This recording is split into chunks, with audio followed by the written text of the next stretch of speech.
Welcome to another episode of Cal's Corner Radio here on the X-Zone Broadcast Network. My name is Cal Korff and I'm your host. And folks, this is a very special show. I just want to share with you my honest opinion. This is going to be a two-parter minimum. It's up to our guest to decide how many more parts he wants.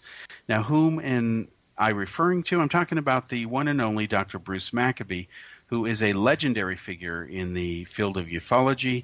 Ufology, of course, ideally is supposed to be the scientific study of UFO reports.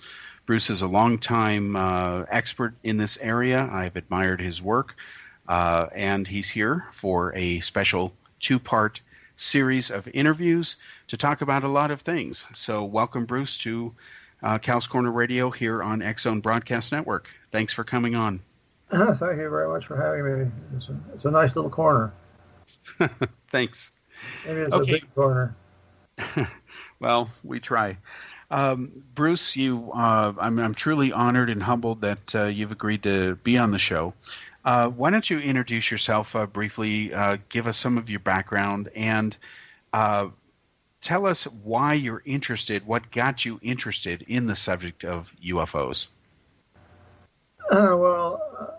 Having grown up as a child in a small town of Vermont back in the late 40s and through the 50s and so on, I heard occasionally about UFOs, what were called flying saucers, and I read a book called The Report on Unidentified Flying Objects by Captain Edward J. Ruppelt, who was the head of Project Blue Book, a project run by the U.S. Air Force.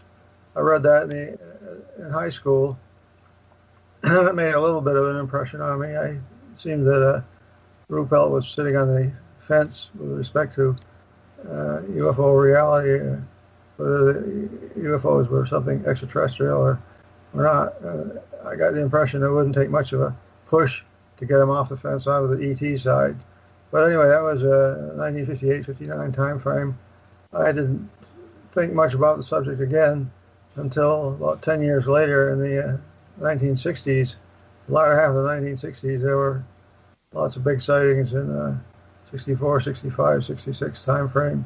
And the Congress directed the Air Force to hold an independent investigation, which turned out to be in 68 and 69. So they call it the condom study. Yes. Yes, and at that time I was in Washington, D.C., going to American University to get a PhD in physics. And two gentlemen came to the university to give a talk on UFOs.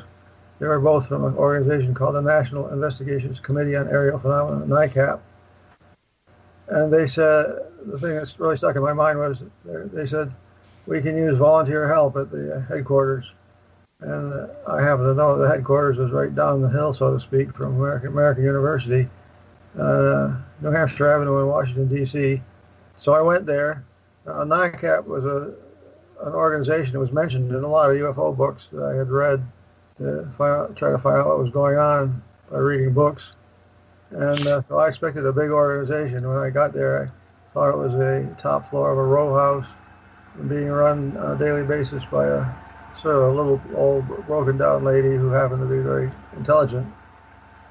Okay, so just to interject here real quickly, a lot of people, let's say millennials or later, younger people, have no idea who or what NICAP was. This is, again, the National Investigations Committee on Aerial Phenomenon. They were, correct me if I'm wrong, Bruce, but they were at that time, in the late 60s or early 70s, the largest UFO group? Yes. Okay, so what happened is they were located near where you were going to school to get your PhD in physics. You, once again, were intrigued by the subject because it was in the news. There was this Condon Committee investigation. Congress was involved. The Air Force was involved. You went to visit NICAP only to see that the world's largest UFO group at the time was actually run by an elderly woman, you said? Yeah. Continue from there. Well, one thing that had puzzled me from the books that I read was the explanations that were offered for sightings. Mm-hmm.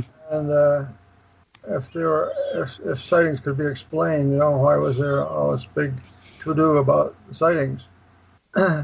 Right. And one thing that puzzled me was the sightings sometimes, the explanations didn't fit the sightings. Things like the Air Force claiming that somebody saw the planet Venus in the sky when it was clearly moving, or Venus was on the other side of the Earth at the time, or something like that.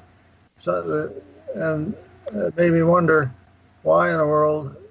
Oh, by that time in 1968, the UFO subject, or flying saucers, had a 20-year history already. It started in 1947, which I get a bit on later. But by 1967-68, the subject had been around for 20 years, and the question in my mind was, why hadn't it been solved already? If sightings are explained, why is anybody going to any trouble trying to investigate them?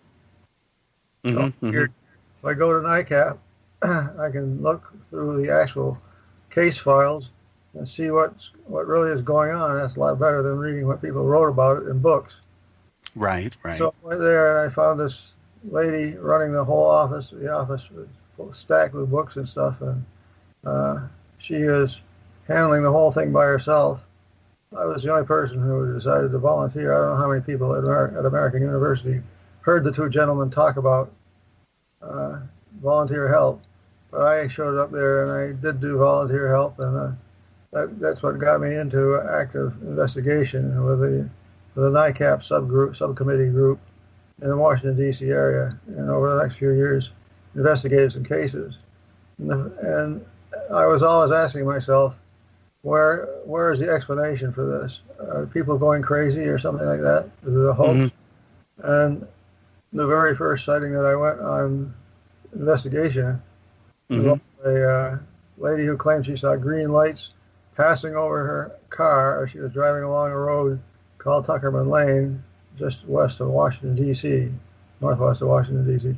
And we went to her house, found her I think she was a teacher, and her husband was a CPA, certified public accountant, and obviously not nuts, and neither one of them could we imagine they were trying to hoax.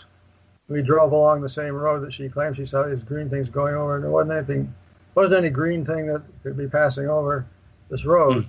We're left with a conundrum. It certainly didn't seem to be a hoax or people being nuts or whatever.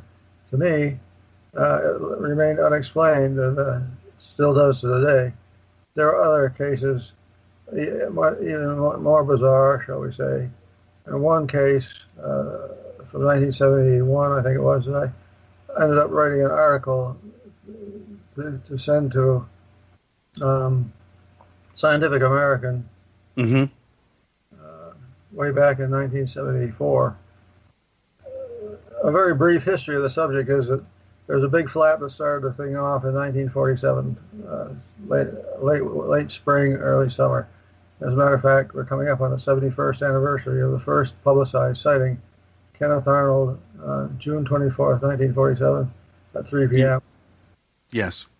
And it'll be in 2 days, we'll be having the 71st anniversary. Then after that, the sighting rate dropped down somewhat, and then went back up to a big peak in 1952, then dropped down, and had another peak in 1957, 58. And it's sort of going up and down, up and down. By the time I got interested in it, the Air Force had collected 10,000 or something sightings from all sorts of types of people and walks of life and whatever. When they actually closed Project Blue Book in 1969, the Air Force had 13,000 sightings, of which they claimed that about 700 of them, 701 I guess it was, couldn't be explained or had not been explained. I shouldn't say that the Air Force claimed something couldn't be explained. The Air Force always claimed that everything could be explained, but if you couldn't come up with an explanation, you could leave it as an unknown, with the assumption that given more information, you could explain it. Yeah, let me ask you about the use of the classification unknown, because when I started studying UFO reports after Well, it was actually before I met Stanton Friedman in the 1970s. So in my case, I started on October 18th, 1973. It surprised me when I looked at the the library had all of the Project Blue Book books. And what surprised me was this category unknown. It's like, okay, but what does it mean? I found it to be useless because unknown means we just don't know. And yet it's taken by UFO believers as proof that, there's something exotic going on or maybe aliens. It's taken by skeptics to say we don't know, so you've proven nothing. Why do you think, or can you tell, why would they come up with something so vague? Why didn't they have a category? Could be an alien spacecraft. Well, the categorization into knowns and unknowns, or into knowns and insufficient information and knowns. There's three basic categories that the Air Force, in a big study called the Battelle Memorial Institute study, Special Report 14. Yeah, 14, yeah. You had the ones that were known, the ones that were unknown, and the ones that had insufficient information were separate. Knowns definitely were things like stars, aircraft, birds, planes, whatever could be up in the sky, balloons and stuff like that, whatever could be up in the sky and misidentified by a witness. Unknowns were ones that they couldn't come up with a positive identification for. And their definition of unknown was sort of like, we couldn't figure out what it was, but we are certain that if we had more information, we could have explained the unknowns. Okay, Bruce, we have to take a commercial break. Hate to butt in. We'll be back after this commercial. Thank you.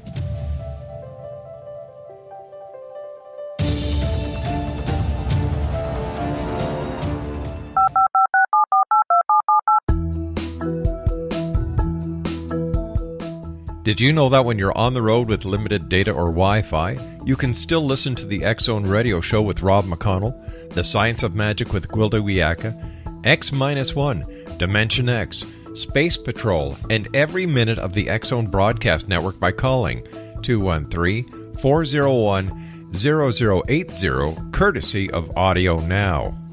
No smartphone, app, or internet needed. It saves your data plan and it's free if you have unlimited minutes. Call 213-401-0080 to listen on any phone, anytime, anywhere. Remember 213-401-0080 for the best of the paranormal, parapsychology, and sci-fi radio programming anywhere, 24/7, 365.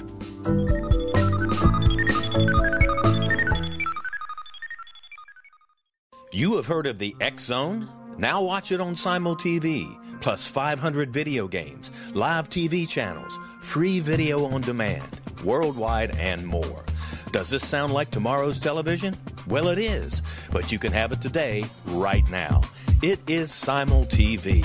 Simul TV offers what the others only wish they could provide. 15 exclusive channels like X-Zone, Sci-Fi, and Horror. We are worldwide. No other provider offers that.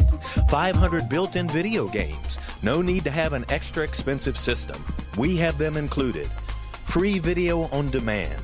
Live streaming events from around the world. Interactive online network and much more. Tomorrow's TV today. Simul TV. Sound too good to be true? Well, it's not. You can have Simul TV today. Sign up at simultv.com. Do it today.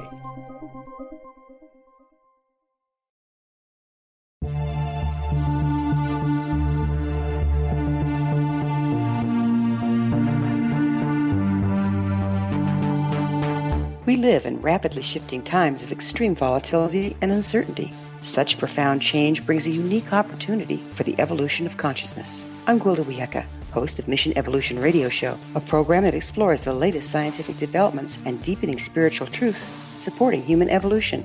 Join me on xzbn.net, where I interview leading experts in science, physics, medicine, spirituality, and more. By applying divergent viewpoints to leading-edge topics, we uncover expansive and evolutionary truth to assist you on your path to enlightenment. More information and past episodes are available at missionevolution.org.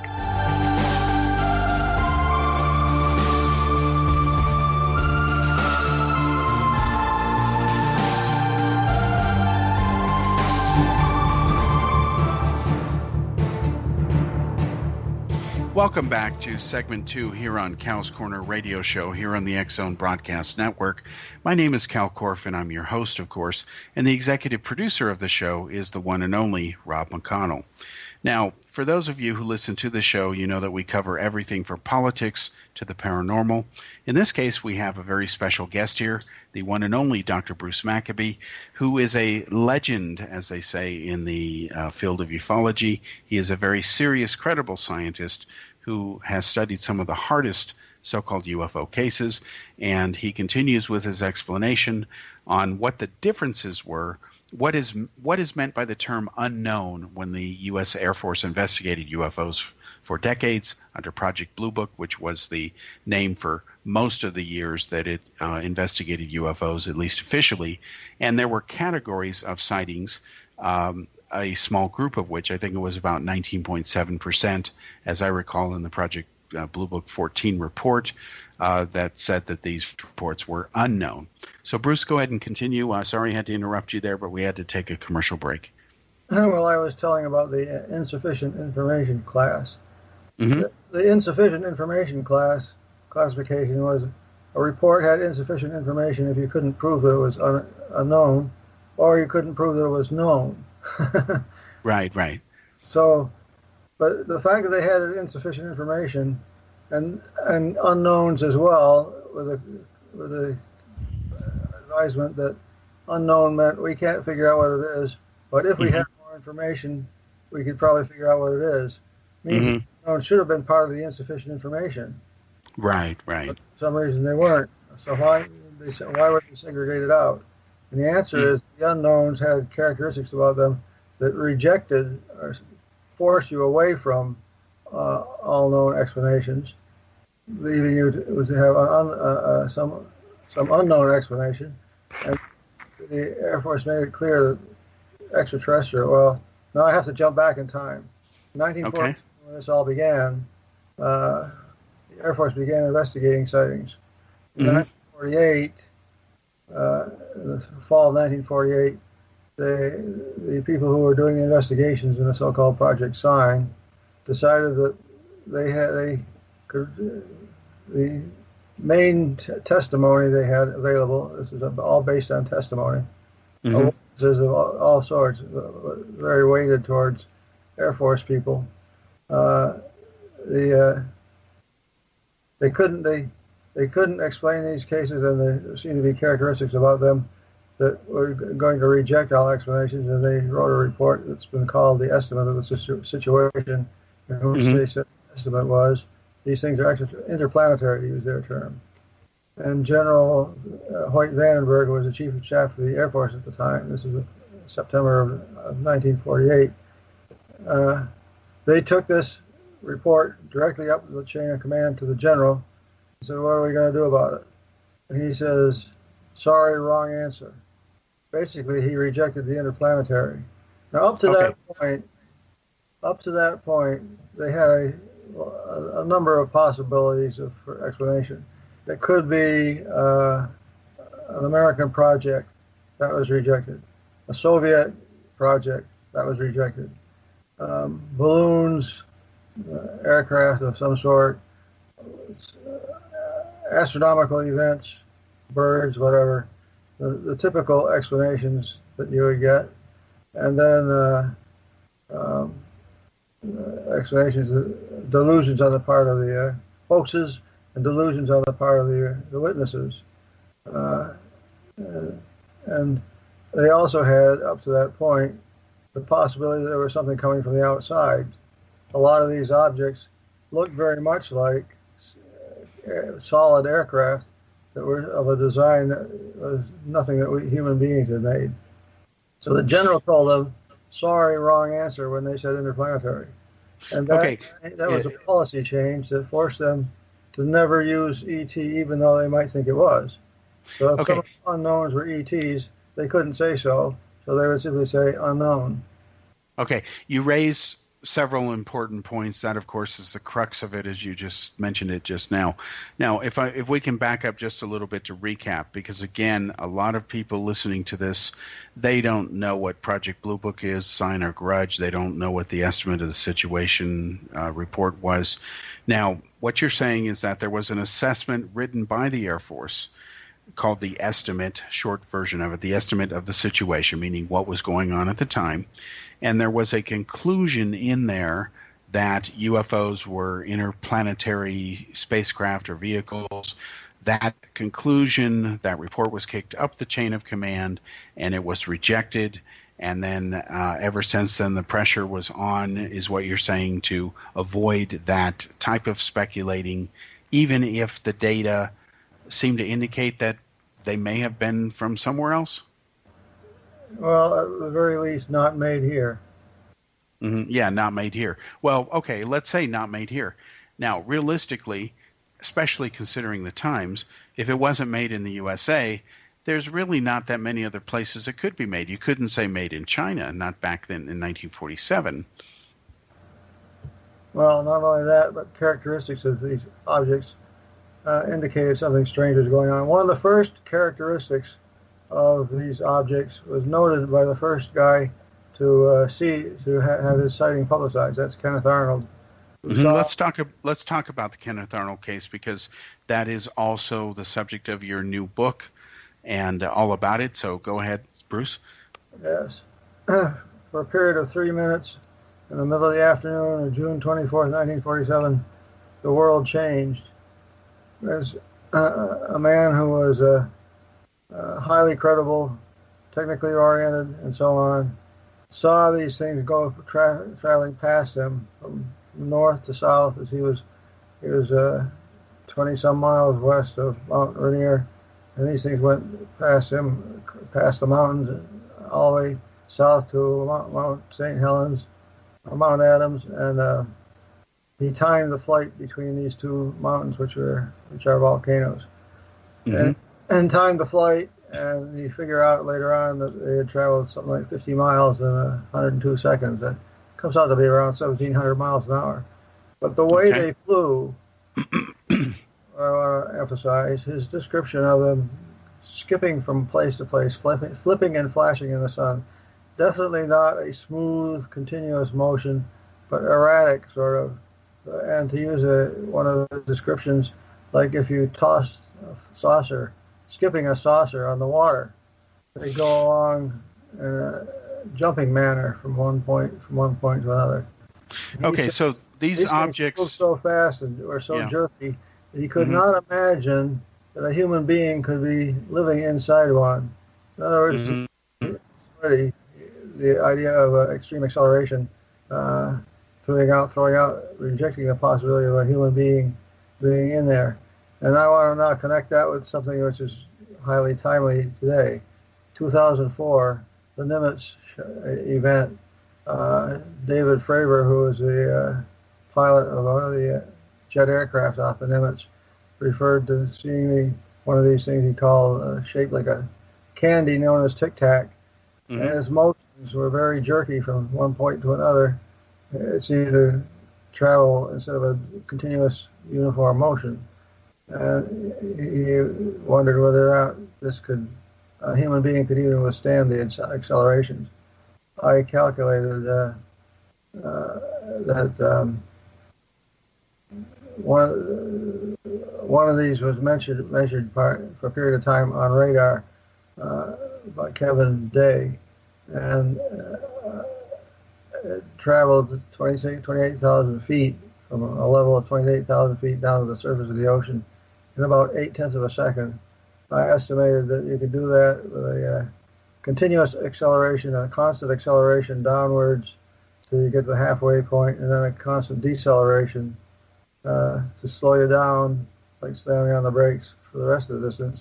And in so doing, you'd have an acceleration of 175,000 feet per second squared, I think it was, or something like that. 5,000 times greater than the acceleration of gravity.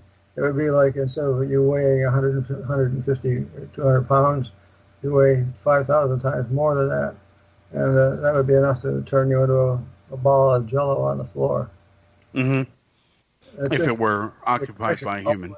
Kenneth Arnold in 1947, this jerkiness motion all the way to 2004 over the Pacific Ocean near the Nimitz aircraft carrier. Okay, you've mentioned, of course, two very different cases decades apart. We'll go back and review them, but let's go back to Arnold briefly. There are people, and I'm familiar with, of course, this case and some of the background on it. Some people had thought that this case was actually solved years ago when former San Francisco Chronicle journalist Key Davidson had said that he had evidence that what Arnold saw was a series of meteorites that were skipping along the surface of the Earth, and that would, explain some of the motion that was reported.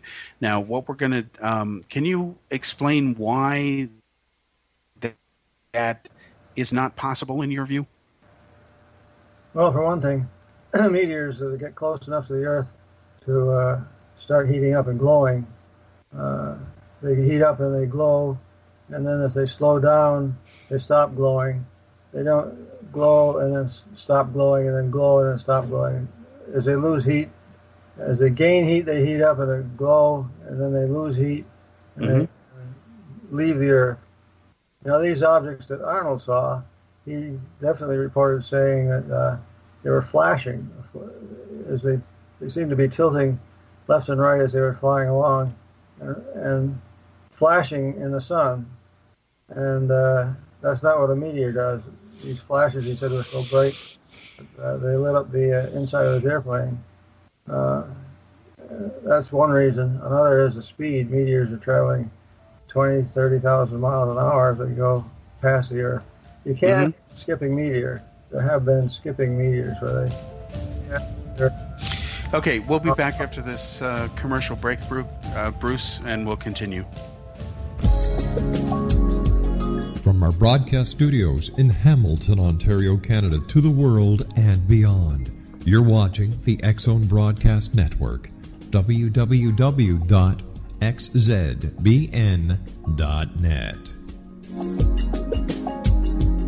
AVS Media Den. You have heard of the X-Zone? Now watch it on Simul TV, plus 500 video games, live TV channels, free video on demand, worldwide, and more. Does this sound like tomorrow's television? Well, it is, but you can have it today, right now. It is Simul TV. Simul TV offers what the others only wish they could provide. 15 exclusive channels like X-Zone, Sci-Fi, and Horror. We are worldwide. No other provider offers that. 500 built-in video games. No need to have an extra expensive system. We have them included. Free video on demand. Live streaming events from around the world. Interactive online network, and much more. Tomorrow's TV today. Simul TV. Sound too good to be true? Well, it's not. You can have Simul TV today. Sign up at simultv.com. Do it today.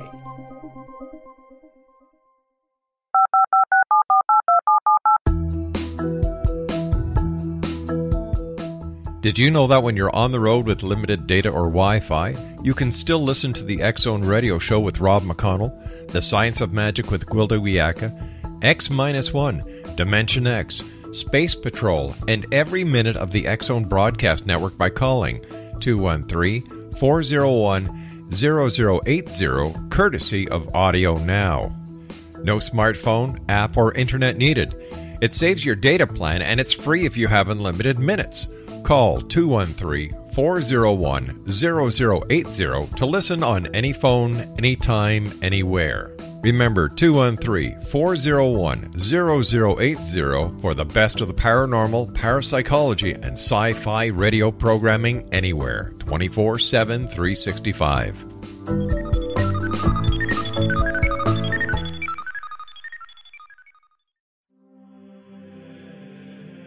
Rob McConnell here, presenting an overview for Nicholas Paul Jennings, author of a fascinating book, Amen. It presents facts revealed by Egyptologists, facts that enable us to understand why Amen is the beginning of creation of God. It provides recommendations for religious leaders of the major religions to unify their beliefs and teach the Word of God. love one another. Amen informs people how mankind conceived God. It was the Egyptians that developed the concepts of a soul, a hereafter, and Son of God. And finally, after the worship of many gods, they conceived the belief in one universal God, the maker of all there is. For more information, visit www.futureofgodamen.com. That's www.futureofgodamen.com.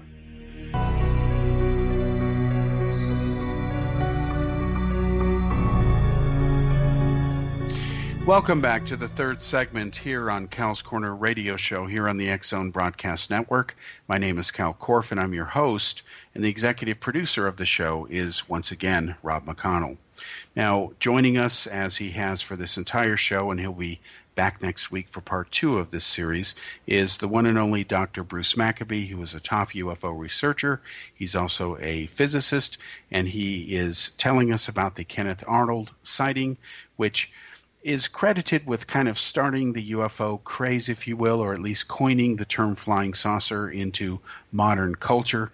This was because Kenneth Arnold, a pilot, had seen a series of objects, and I had asked the question, raising the issue that many years ago in the Bay Area, many people thought that this case was actually solved, that it was perhaps a bunch of meteors that were skipping along the atmosphere of the Earth. Bruce was explaining why that is likely not the case before I rudely interrupted him for the commercial break. So, Bruce, continue, please. Very well. I will continue with the same case. And I'd like to bring up a point which illustrates what I said some time ago at the beginning of this discussion, that I wondered why some of the explanations didn't seem to fit the descriptions of the reported phenomena. Here in the Kenneth Arnold case, which is sort of a microcosm of a whole ufology in a sense. Guess what the official explanation by the Air Force is for Kenneth Arnold sighting? What was it? Mirage. A mirage. A mirage. Okay. Now, our mountaintop mirages, if you're almost at the altitude of the mountaintop, some maybe tens of miles away, and you're looking at the top of a mountain, and if there's a layer inversion of temperature variation going upwards in the atmosphere, you can get an image of the top of the mountain to appear above the top. So you see the real top, and then above the real top, you see an inverted image of the top. And yeah, I understand what you're saying. I want to add something to that because I can. If you and I had this interview too long ago in the past, I could not. But that type of thing you're talking about, I have personally witnessed in states like Arizona, even in northern Arizona up in the Grand Canyon area. But I also lived in the Seattle area. I'm very familiar with Mount Rainier, and I'll tell you, anybody who would come up with that explanation, especially in that area, they're on something because it's just not going to be possible. That's my honest opinion, having seen both types of locations and having lived in that area. Well, from the point of view of the physicist, the mountaintop mirage is a mirage of the mountaintop, and guess what? It stays above the mountaintop. Now, one of the key things that Arnold talked about was these objects starting at his far left, off of the north of where he was, going past him, traveling over the mountain, over the tops of lower mountains, and past the sides of the taller mountains, in particular Mount Rainier. So, in other words, he described something which was moving rapidly. Nevertheless, the Air Force could get away with. Now, this is, as I said, goes back to the order by General Vandenberg that essentially interplanetary was not an acceptable explanation. They could not say what they might have thought it was, so they come up with any explanation. That's what I call any explanation in a storm. Sort of philosophy. To even suggest that it was a mirage, you'd have to be an idiot. And I know the Air Force guys weren't idiots. They just figured that, well, we can't do what we think we ought to be able to do, so therefore we're going to just do anything. Now, the book that I published called 3 Minutes in June, I listed, I think, I studied 8 of 14 explanations. A number of explanations have been offered for Arnold's sighting in the past. Starting with his own, he thought he was looking at a highly advanced American aircraft. That's what he thought. Mm. He told his friends about them, and that's how the story got out. And then the news media got interested in it and interviewed him, and trying to characterize these objects. Some, well, he had said they were like skipping a stone on the water or skipping a saucer on the water. And some brilliant newsman, nobody knows exactly who it was, collapsed this into a description, collapsed the description of the way they flew into the description of the objects, flying saucers, making you think that they had to look like saucers, whereas that was the way Arnold said they flew, not that they were of the shape of saucers. Right, yeah. I understand. And thank you for clarifying that, because, again, a lot of people, especially the younger generations, are unaware that Arnold didn't literally describe flying saucers. But let me ask you this, Bruce. You're the government. This sighting comes out of nowhere. It's not the only sighting, but this one is on the front pages across the nation. It even gets global coverage. Isn't it kind of predictable, but not necessarily wrong? What is your opinion? For the government to kind of say, it was this, even though maybe deep down they may have suspected something else. And I have to ask you this question. What has bothered me as a UFO researcher and my limited, expertise in history, when I spent 10 years in Europe and then also another 7 years in India, I met, especially in Europe, all kinds of former intelligence people, people who were involved in the Cold War, people who would laugh and say, oh, I'm having a beer with you now, but 10 years ago I would have wanted to kill you because you were American, we were at war, blah, blah, blah. The one thing I never really saw or ran across was anybody who had the secret UFO files, any defectors. After the Soviet Union fell, they were selling everything, including tanks, but no secret UFO files. Seems like Mossad doesn't seem to care about the subject. So how do you compare the behavior of 1947, the way they kind of just wanted to stomp this out quickly, explain it as swamp gas or pelicans or mirage, whatever, versus, say, over the years and decades, the way they would suddenly be open with this Tic Tac case and say, here's the footage, we can't explain it? Yeah, well, you're collapsing a lot of questions into... I realize that, yeah. The Air Force initially treated this as a serious situation. They checked, one of the first things that they did was bring in the FBI. In the summer of 1947, they brought in the FBI to interview witnesses and find out if there was any possibility of these sightings people. Well, let me say that first, that Kenneth Arnold's sighting was publicized because he was a pilot, because he had good credibility, and because he thought, and so did his friends, that it must be some new development of the Air Force. There have been so many new developments in technology over the 5 or 6 years previous that people would almost expect anything amazing. Right. They wouldn't be surprised that some amazing object was flying over. Right, right.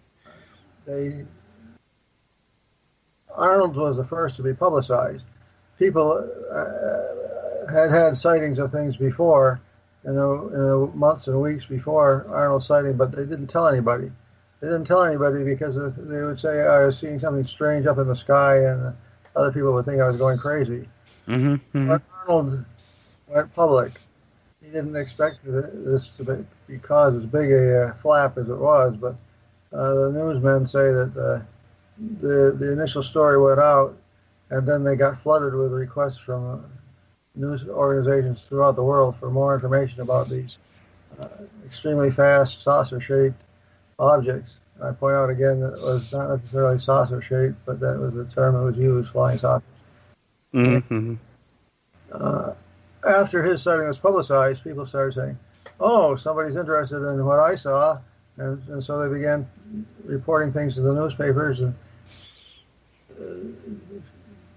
there may well have been several thousand sightings made in that 1947 flap, of which at least 800 or 900 have made it into newspapers and were picked up by interested in UFO investigators many years later. So back in 1947, the Air Force called in the FBI to see if there's any subversion. The FBI interviewed some witnesses and decided there was nothing to it, nothing of interest to them. And the Air Force investigated and decided they better set up a project to investigate further. One of the first conclusions by the Air Force was these objects are real and not visionary. That's a terminology used in a report in September of 1947 for General Nathan Twining, making a recommendation that the Air Force set up an independent project, which turned out to be Project Sign. Then that lasted a year or so, and they changed the name to Project Grudge, and that lasted until 1952 when it became Project Blue Book, and it lasted until 1969. Throughout all these projects from 1948 on, late December 48 on, they would have various types of explanations offered, but never do they suggest interplanetary. However, let me ask you. File, the interplanetary was one of the things that was considered. You asked about secret files. The Air Force had stuff that they wouldn't even tell themselves, I guess. It wasn't until 1975 that the files of Project Blue Book were released in microfilm. And some of us started messing around, digging out stuff that was very interesting. And then over the next 10 or so years, there was 900 some pages that was pried out of the CIA, 1,600 pages out of the FBI, and hundreds of pages out of Air Force intelligence, and in the time frame around. Okay, Bruce, we have another commercial break. We'll be right back after this station break, folks, and Dr. Bruce Maccabee will tell us about secret classified UFO documents.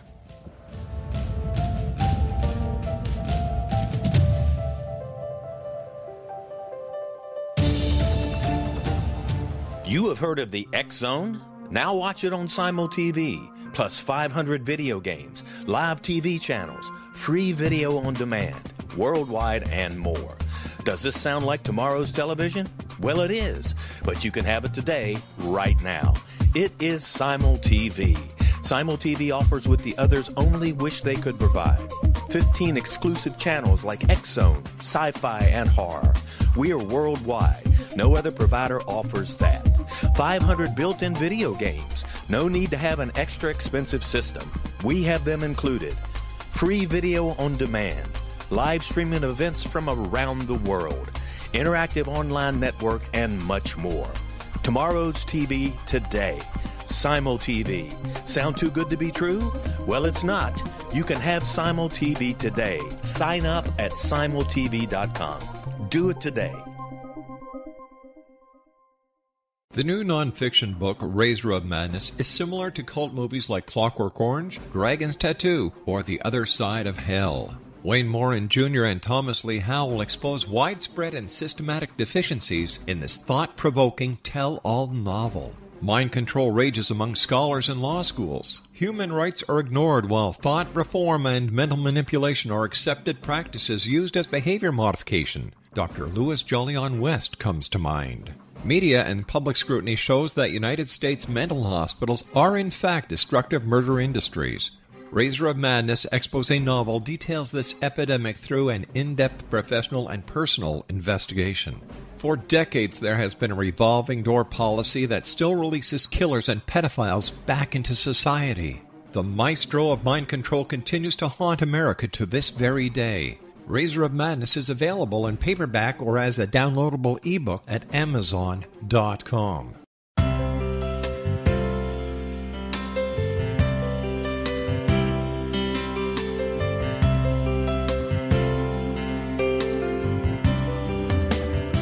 The concept of a new age has been around since the late 19th century, yet much of its original meaning has been lost. What exactly is the new age? Is it a religion? A collection of obscure esoteric practices? A series of doomsday predictions? Or an astrological event? The New Age Chronicles is a unique, complementary publication bringing reason and grounded information to separate fact from fiction. Chock full of valuable information to support you as we make the monumental shift into the new era. You won't want to miss a single innovative issue. The New Age Chronicles newspaper is coming soon to www.newagechronicles.com.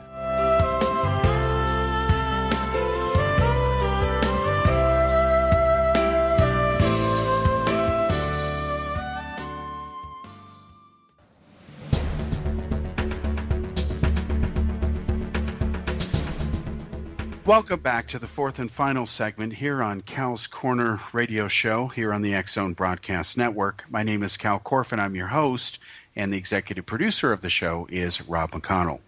Now, folks, we've had for this the entire show here our special guest, Dr. Bruce Maccabee, who's a world-famous, literally, UFO researcher. He's absolutely one of the top UFO researchers. And Bruce was telling us about the U.S. government, how they were reacting in 1947, kind of downplaying or poo-pooing the idea that UFOs might be interstellar spacecraft, versus, say, how they handled things later in the 1970s and 80s and going forward with the famous TikTok case, where all of a sudden there's this declassification, apparently, of video footage of a UFO and so on.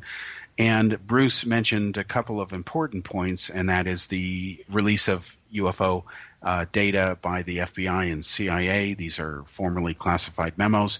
Well, what Bruce didn't say, and he can continue from this point, is that, as I recall, it was you, Dr. Maccabee, who got this material out for the public to see. That's true, yes? Some of it, yes. Okay. So why don't you take it from there? Continue with what you were saying before I had to interrupt you with the commercial break. The Air Force in 1947 sort of established a tradition that there was nothing to UFOs. And this tradition was confirmed in concrete, you might say, during the 1952 flap, when the Air Force publicly denied that anything unusual was going on. It was all natural phenomena. In spite of the fact that we know from other information that the top-level Air Force people seriously considering interplanetary.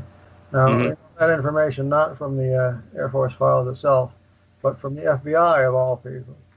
I remember I said that in 1947, the Air Force called in the FBI to find out if there was any communist subversion going on, generating spurious UFO reports that would clog communication channels or whatever. And the FBI didn't find any evidence of communist subversion, but a communications channel had been established between the FBI and the Air Force intelligence. And in that channel, the Air Force numerous times gave to the FBI evidence that the Air Force wasn't telling to the American people. In particular, in 1952, we found a couple of cases where the FBI was told that top-level Air Force people are seriously considering interplanetary as an explanation. General Sanford, the head of intelligence at the time, in 1952, on July 29th, held a press conference in which he said everything was natural phenomena. But it was his own office, people from his own office in Air Force Intelligence, who told the FBI that interplanetary was being considered as a possibility. So anyway, I found that out in 1977 when I wrote a Freedom of Information Act request to the FBI for information. Actually, on a photo case I was working with, you're familiar with the McMinnville case. That's yes. To get the FBI file. I wanted information on Paul Trent. If the FBI had any information on Paul Trent. And then I said, oh, by the way, if you got anything else on UFOs, let me know. I didn't expect to get anything. And I ended up getting 1,600 pages of stuff out of the FBI. About the same time, the CIA was being sued and released about 900 pages in December of 1978. And over the next 10 years, Air Force Intelligence and other organizations coughed up numerous documents. So there's, I don't know how many thousands of pages of stuff you could get a hold of now if you really want to read everything.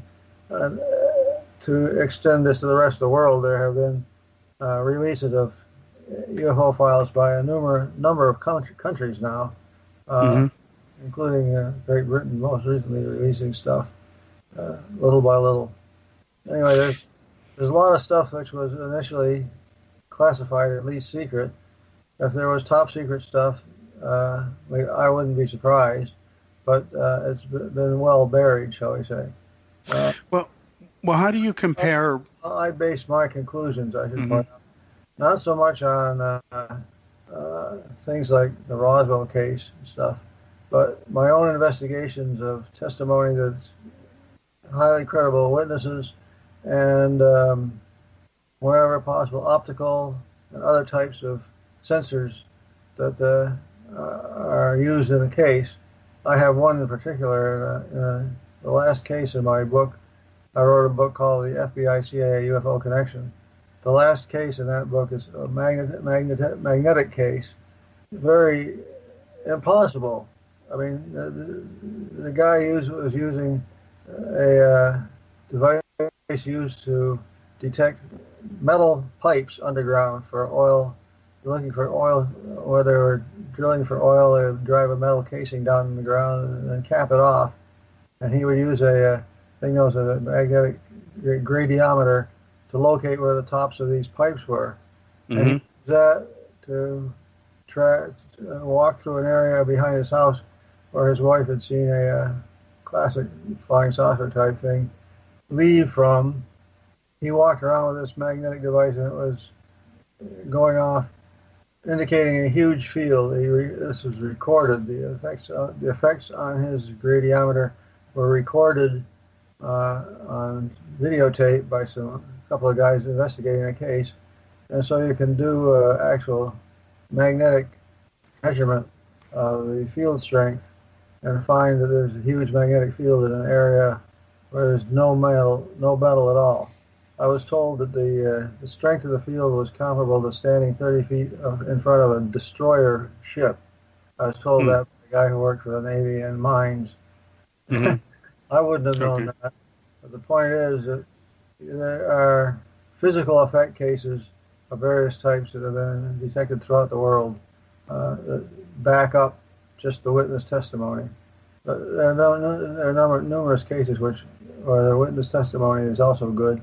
And I would recommend anybody read the 3 Minutes in June case, which is the most thorough analysis of the Kenneth Arnold case and all the explanations that have been offered to get an idea of how witness testimony can be analyzed and give you a good idea of whether or not it's accurate, and you should believe that something really strange had been observed by the witness. All the analysis is in that little book. Don't you think it's safe to say, this is at least my view, right or wrong, that in order to really understand the so-called UFO phenomenon today in a full context, you really also need to understand what was going on in 1947? Well, certainly, if you knew nothing about the prehistory of the subject, shall we say, and you're coming in new and learning about the Tic Tac case, to objects that certainly seem to be solid objects doing strange things, you can arrive at some conclusion about the Tic Tac case, but it doesn't tell you, like the argument of the Air Force setting up these projects to collect information to find out what's going on in the outside world without allowing anybody to know what the Air Force itself is doing in its own inside world, in the secret and top secret levels. But not knowing the history is sort of like studying the subject with your legs cut off, or trying to run with your legs cut off. Yeah, I think you're right. And the reason I'm saying this is because, folks, I would encourage you to get this book, because as I explained in the last episode, I think it was, or maybe the previous one on the show, if the Arnold sighting does represent a real event, meaning we were visited by another race and they flew and their craft was seen, Arnold saw it, others did well as well, the ramifications of that are you can't even put them into words. On the other hand, if it was just a hysteria and he was mistaken, then we need to know that too, because we've got wonderful things like nuclear weapons. So regardless of what's going on, we can only learn from whatever the ultimate answer is to each UFO case. And this is why I've been fascinated by this and other so-called paranormal type things. I cringe to try to put UFOs in the paranormal because I don't think they belong there. In fact, I don't even think there is a paranormal. I think there's just the laws of physics in the universe, and it's all one big thing. I don't think there can be a set of laws in physics that are aside from themselves. It's all part of a larger whole. But of course, Bruce would be more of an expert on that. But what I want to do next week when Bruce is back is I want to get into the minutia of some famous cases. This is everything from the Tic Tac case to the famous Trent photos of May 11, 1950 that Bruce has famously analyzed over the years. We can talk about some other cases as well. But Bruce, I have to ask you this before we go. I want you to promise us that opening in the show next week, you'll tell us about the planned briefing, or you were asked to brief the, I believe it was CIA or president or something like that on UFOs. Tell us what happened, and then also we want to talk about the TikTok case. Yeah, well, that's certainly possibility. We'll probably know more about the TikTok case next week than we know now. Than we know this week, because information is coming out as we speak, more or less, with more and more of the witnesses that were involved having their particular stories. So you're saying there's new information breaking on that case? Yes. Okay. I have to ask you this. With the time we have left, which is roughly a minute before we have to end it for this week, and I thank you again for being on the show, why would the government just say, here it is, folks, we can't explain it? That seems to go against the idea they're going to cover it up. Well, I think there is a cover-up. It's called the self-cover-up. This is a subject that few people want to know is real. They try to ignore it as much as possible. The government is doing right now with this Tic Tac case what it did 20, 30, 40, 50 years ago, trying to either ignore the thing completely or pass it off as some slightly abnormal event. Okay, we have to end it there. We'll be back next week. Join us again next week here on Cal's Corner Radio. Thank you, folks.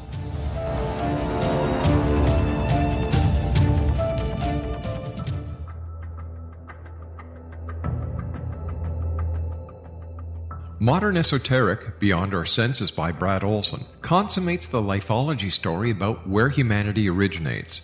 It is the lost continents, the primitive wisdom, the mythos of creation, and the rethinking of ancient history as we are taught in academia. There is much more to the story than what we have been told. As this is the first book in the Esoteric series, Modern Esoteric starts at the beginning of time and accelerates up to this modern age. Future Esoteric is book 2 in the series and takes a forward-looking position ahead of today with an open and honest examination of the ET issue and various unexplained phenomena.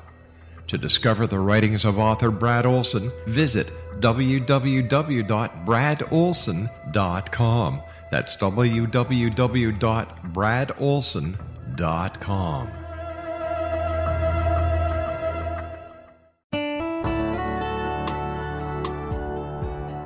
Are you or is someone you know struggling with addictions, depression, anxiety, relationships, low self-esteem, lack of confidence, grief, success, and prosperity? Do you know that your subconscious belief plays a big role in the outcome of your hard work?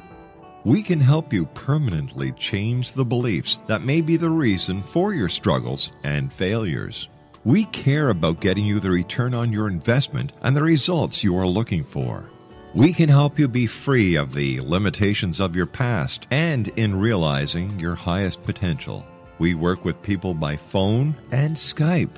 For more information, visit us at www.ritasoman.com. That's www.ritasoman.com.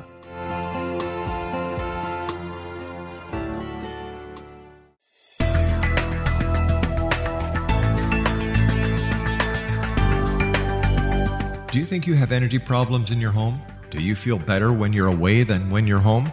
Joey Korn is a global leader in the world of dowsing who specializes in personal energy clearing and space clearing. He can help you create an ideal energy environment in your home no matter where you live in the world. Learn about his remote spiritual house cleaning services and much more at www.dowsers.com. You can get Joey's book, Dowsing, A Path to Enlightenment, as well as other dowsing books and tools, Kabbalah books, and Walter Russell books. Joey's work is really amazing. Go to dowsers.com right now. That's DOWSERS.com or call 1-877-DOWSING. That's 1-877-369-7464.